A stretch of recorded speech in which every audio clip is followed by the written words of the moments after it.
Hindi pa ako nakakatiklip doon. Kamit. Oo naman. Ako nga pa na nga naglupad. Bingin na nga ako sa kaka. Kakasal. Wala din.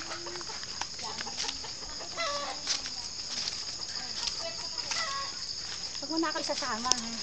Pag mo na ako isasama, ayoko. Ayoko makita. Pag mo na ako isasama. Sabi kasi, siguro kasi ito kabuuan. Ang tay-tay-tay na itong buo. Opo. Hindi pa siya nalilipat sa amin. Paano niyo po hahatiin yung tayo? Hindi, kailangan natin pera.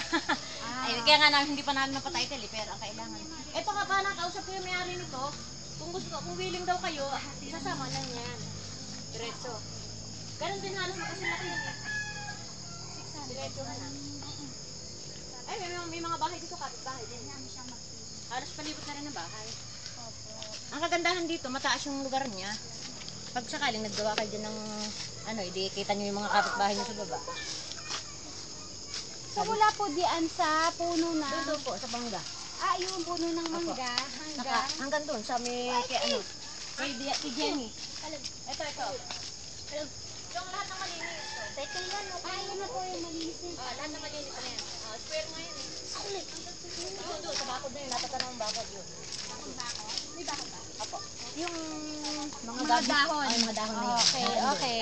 Hanggang... Doon. Piercing. More or less 600 yun eh. More or less.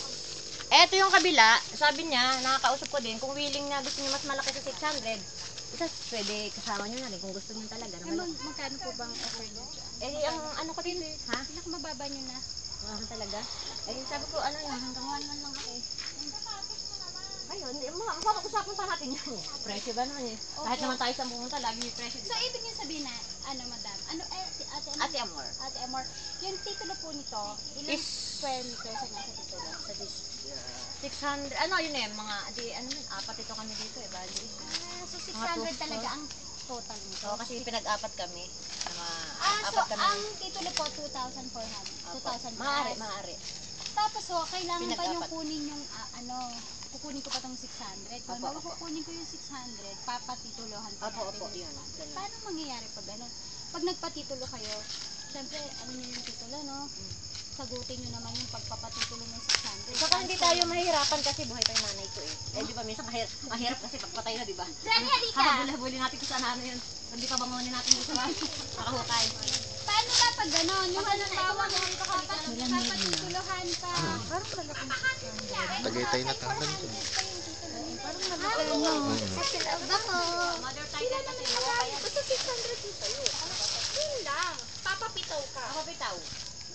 Sorry, pero walang problema. Madali magpapitaw eh. Papapitaw pa. Kaya hindi namin mapitaw, yung pera ang wala eh. Hindi namin, nasakay ako kung pa. Wala mapitaw. Nila kasi dalawa pa yung tintahin. Ay, pag naayoko. Nasaan po ang taytay mo? Ay, dito sa ano ko. Hindi, pakita mo. Hindi, ibig sabihin ay... Ipakita mo sa kanya yung mother title. Mother title Oo, ko. tayo na rin. Sabi ko sa ihanda mo. Nasa kuya ko pa kasi kami nagkabayar dati, nasa kanya, siya nag-iingat eh. Well, di ano na lang sa next na. Next na dati. Sige, at least nakita na po. Nakita na. Tax deck lang hawak ko kasi nasa bahay pa rin. Hindi, sabi mo titignan muna eh, hindi ko pa Ay, hindi. Naghahanap siya ng papeles. Nagsisiguro siya, baka mamaya hindi. wala naman. Hindi Baka mamaya hindi naman pala porbenta. Wala problema. Nasa mukha ko ba? Nasa mukha ko ba? Hindi mo na ako malolo. Okay lang, ganun talaga. Ay, nagpapaguran po yun eh. Saka po tawag ito. Pawis. Merong mga nakita. Hindi po kasi meron na